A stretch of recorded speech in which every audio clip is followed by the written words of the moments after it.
Quando Napoleão perdeu a guerra, a família real portuguesa não voltou para a Europa. O Brasil, naquela altura dos acontecimentos, tinha se tornado o melhor lugar para se chamar de lar, ou de sede do Império Colonial Português. Faltava apenas arrumar a casa, enfeitar o Rio de Janeiro, dar uma sofisticação a este reino tropical. Foi o que fez Dom João.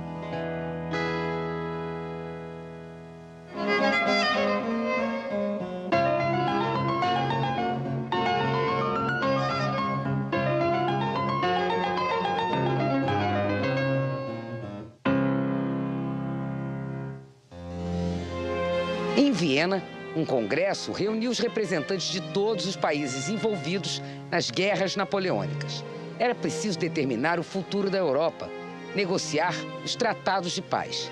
Em Paris, os aliados de Napoleão e todos os que dependiam do antigo imperador dos franceses procuravam refúgio em outras partes do mundo. Um grupo de pintores, escultores e arquitetos pediu o apoio do czar da Rússia, Alexandre I. A partir do contexto histórico aqui na França, a partir da restauração francesa, né, e que os artistas que trabalhavam para Napoleão Bonaparte não tinham mais acesso ao mercado e ficaram ignorados. Alguns conseguiram manter-se, como Fontana, por exemplo, que, aliás, era muito amigo de Debré e Grandjean de Montigny, que é um grande arquiteto que foi ao Rio de Janeiro. E, a partir daí, o que aconteceu foi que houve a visita do czar Alexandre I aqui em Paris e Grandjean de Montigny, Le Breton, secretário Le Breton do Instituto da França, e Debré insistiram com o arquiteto Fontana para falar com o czar, dizer que eles estão disponíveis para trabalhar na Rússia. Mas acontece que esse pedido é negligenciado e totalmente desprezado. E justamente o Conde da Barca, ministro português, na época serviço aqui, aproveitou desse clima que ficou tenso e propôs então que eles, de ir ao Brasil, criar a Academia de Belas Artes.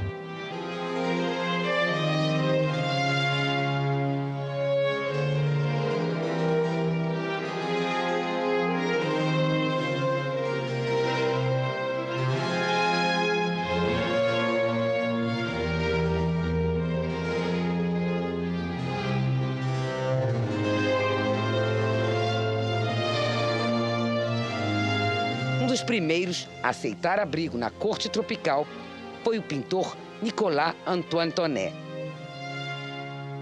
que em seguida convenceu Joachim Le Breton, ex-diretor do Instituto de Artes da França, o pintor Jean-Baptiste Debré, o arquiteto Grandjean de Montigny e um grupo de artesãos e artífices. É o grupo principal da missão. Quer dizer, chegam no verão de 1816, Grandjean de Montigny, os dois irmãos Tonnet, o escultor e o pintor, e Jean-Baptiste Debré. Eles chegam a bordo de um navio americano, que eu acho uma coisa muito interessante. A missão francesa vem a bordo de um navio americano. E escondida dos ingleses. Sim, eu acho que os ingleses teriam afundado esse navio se soubessem que eles estavam vindo para cá. Na nova sede da corte portuguesa, havia emprego e dinheiro para todo tipo de antigos servidores de Bonaparte. E vieram as modistas, os confeiteiros, os alfaiates, os peruqueiros, as professoras de dança e de cultura francesa. E as vedetes também.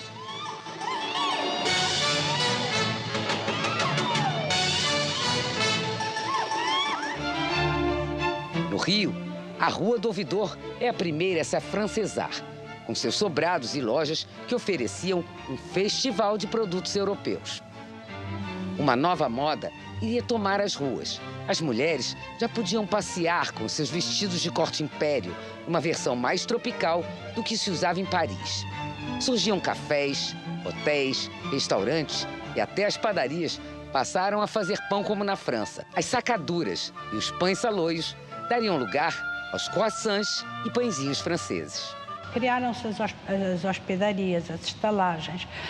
O estrangeiro mandava lavar a roupa fora. Por exemplo, a Branca, que é uma empresária que tem várias escravas para ir lavar a roupa ao rio, isso é uma profissão nova para essa mulher branca que compra as escravas de ganho para elas entrarem no negócio dela, que é o que a gente hoje chamaria a lavanderia da época, não é? Porque todos os estrangeiros precisam ter quem cuide da roupa deles, né? E então há toda uma série de serviços que são serviços... Né? Por exemplo, as casas de pasto, que se chamava, não se chamava muito restaurante nessa época, era a casa de pasto. A casa de pasto que serve as refeições, porque não havia esse serviço, ninguém comia fora, todo mundo comia em casa.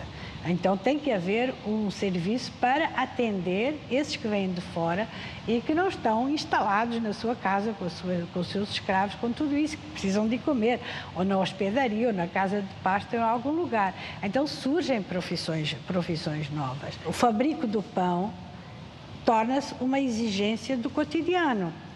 Agora já tinha muita farinha de trigo que vinha do Rio Grande. Então já havia trigo suficiente, não precisava do trigo europeu, vinha do sul do Brasil. E então há, por exemplo, um francês que garante que o seu pão é feito sem o negro pôr as mãos nele. E é dito no anúncio. Quer dizer, a coisa de que o pão é feito à europeia, sem a mão de obra negra, porque o europeu não gostava de pensar que o pão tivesse sido amassado por um escravo.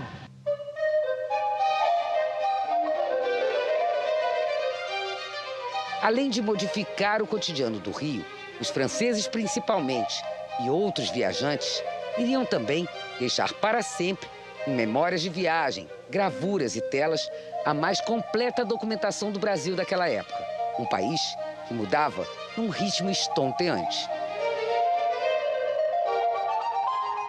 Quem vai registrar essa vida brasileira anterior à chegada da corte vai ser exatamente um desses franceses, vai ser Jean-Baptiste Debray. Ele vai fazer os instantâneos, né? Tem um trecho do Viagem Pitoresca onde ele comenta que algumas coisas, quando ele decide fazer esse livro, que é por volta de 1820, ele, depois de já estar aqui 4 anos, ele tem que lembrar de cabeça. Tamanha é a velocidade com que os costumes mudam no Rio de Janeiro.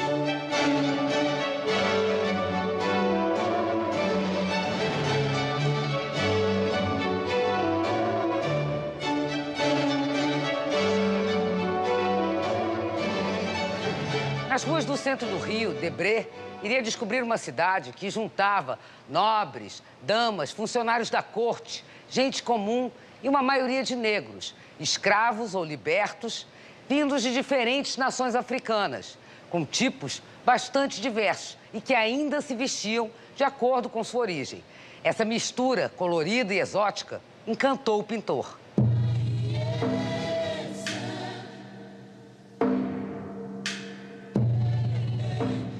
E é uma cidade extraordinária, né, no ponto de vista de exotismo. Apesar de você ter até hoje uma população excludente, uma população de rua, essa população de rua, né, ela adquire um caráter muito mais lumpesinato, ela perde sua identidade cultural, que naquela época, apesar dos escravos, eles conservavam ainda uma noção de nação, quer dizer, havia escravos mouros, né, muçulmanos, havia todo um universo. Nobreza. Claro, essa sociedade ela era muito integrada nesse ponto. E a vinda deles para tentar modificar essa sociedade é uma coisa que vai ser modificada nos salões.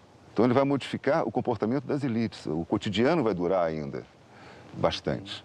Quer dizer, eu acho que o Rio de Janeiro só perde esse ar colonial de todo com a República, com as reformas do início do século XX.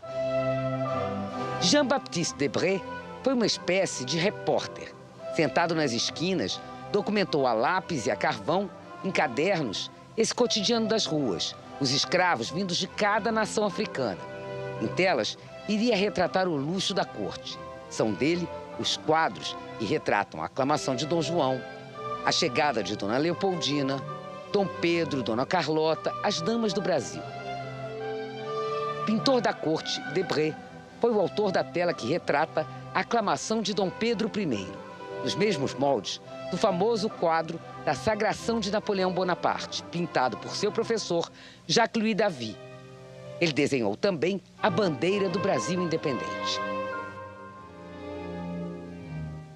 Foi Debré, junto com o arquiteto Grandjean de Montigny, o criador de carros, guirlandas, arcos do triunfo, que seriam usados nos muitos desfiles da corte. Mas Grandjean, que não ficou tão famoso, mudou a face da arquitetura do Rio naquele período. A principal obra que ele deixou por aqui foi a antiga sede da alfândega, onde também funcionava a Bolsa de Negócios. Hoje, a Casa França Brasil, no centro do Rio. E é impossível para alguém que entre neste edifício em que ele não sinta a densidade do espaço, né? O sistema de vãos, o sistema de proporções, né? E isso vem de uma mudança que está acontecendo justamente na passagem do século XIX para o século XVIII para o século XIX, nesse período que Grandjean está aprendendo a ser arquiteto, que é a passagem da arquitetura como uma linguagem estilística, isto é, greco-romana e tudo isso, para um entendimento da arquitetura como uma experiência espacial forte, né? A gente tem que imaginar que Grandjean cresceu aprendendo um sentido novo do sentir, com uma atenção muito grande, não só para o que se olha, mas para o que se sente.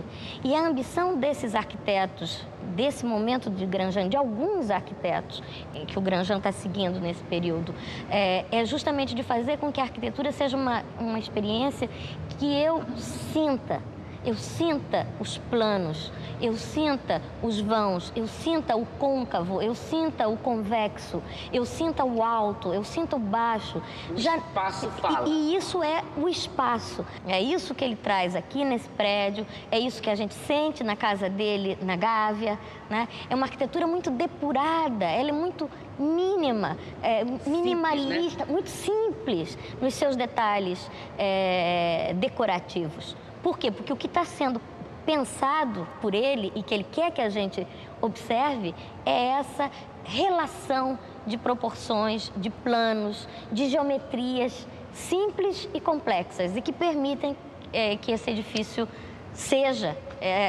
o que ele é até hoje para nós, 200 anos depois, que né? tem essa majestade, essa grandeza e que propicia essa experiência forte, né? É um edifício que não se esquece. É uma experiência que não se esquece. Grandjean chegou a projetar um novo palácio para o novo Brasil, depois da independência. Teria uma avenida larga, imperial, como as que Napoleão mandara construir em Paris, cercada de palmeiras, mas o prédio, que seria ocupado por Dom Pedro I e Dona Leopoldina, jamais saiu do papel. Foi o traço e a noção de espaço de Grandjean de Montigny que influenciaram a construção do palacete do Visconde de Itamaraty.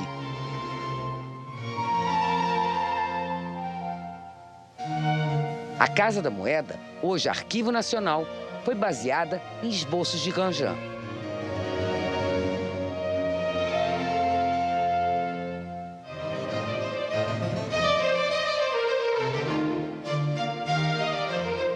Leopoldina da Áustria, que se tornaria a primeira imperatriz do Brasil e que foi homenageada com festas e cortejos decorados pelos artistas da missão francesa, traria um novo grupo de artistas e cientistas, entre eles o pintor Thomas Ender e os naturalistas Carl von Martius e Johann von Spix. Naquela época, os naturalistas aportavam as dezenas por aqui, do francês Auguste de Saint-Hilaire, um botânico idoso que restringiu seu trabalho ao Rio de Janeiro, ao alemão Georg von Langsdorff, um barão naturalista e aventureiro que esteve no Brasil em 1804 e retornou contratado pelo czar da Rússia para chefiar uma enorme expedição no Brasil. Em 1821, quem se juntou a ele foi o pintor alemão Johann Moritz Rugendas, que documentou a viagem pitoresca através do Brasil, em 500 gravuras e 70 telas.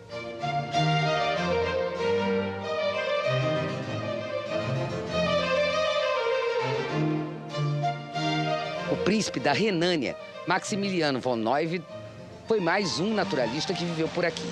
Chegou escondido, sob o pseudônimo de Max von Braunsberg, e levou para a Alemanha 2 navios carregados de minerais, animais e vegetais. Inclusive um casal de índios botocudos que morreu antes de chegar à Europa. No início do século XIX, o sonho de qualquer naturalista era vir para o Brasil, um país com tudo a descobrir. Chegar aqui e coletar o maior número possível de animais e plantas e se dedicar ao estudo deles. Em 3 anos de expedições por aqui, o botânico Carl von Martius descobriu 6.000 novas espécies, um número impensável até então.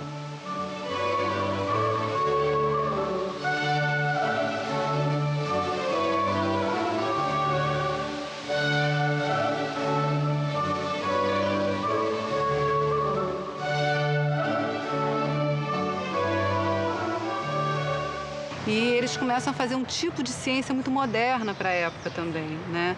E além, então, da quantidade de espécimes coletados, a qualidade do trabalho deles é excepcional.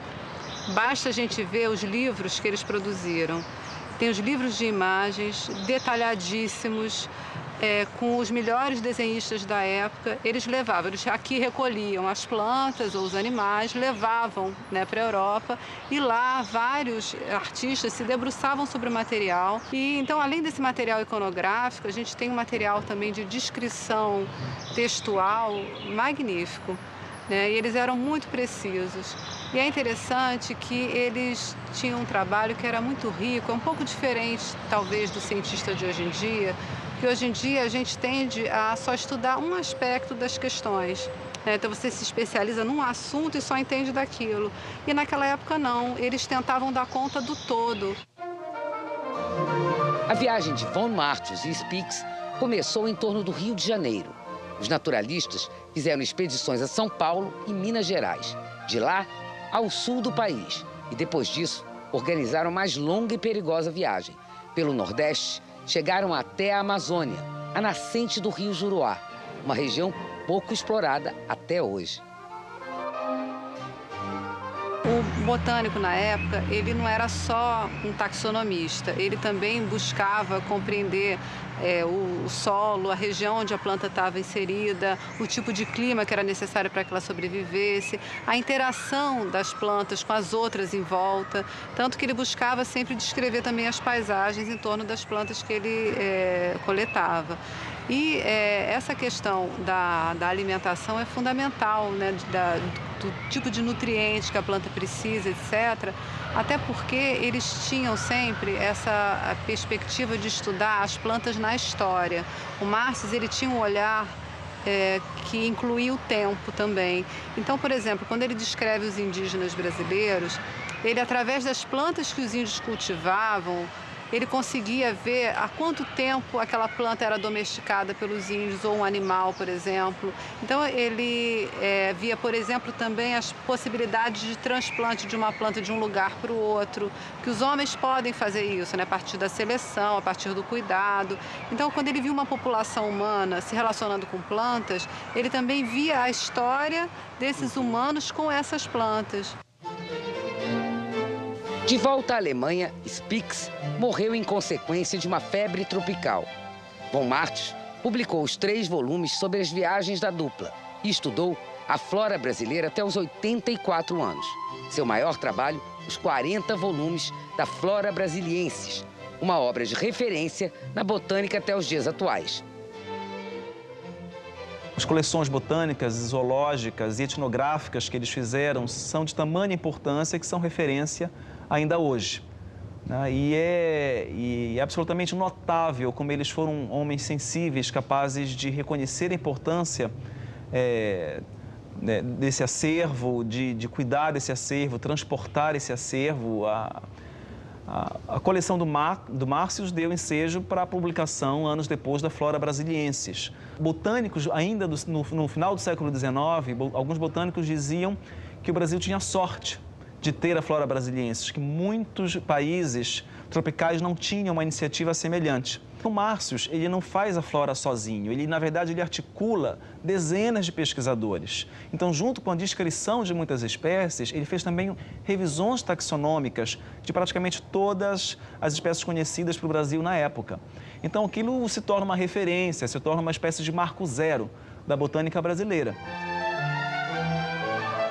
O curioso é que boa parte dos estudos originais de Márcios foi posta à venda pelo Museu de Berlim pouco antes da Segunda Guerra Mundial.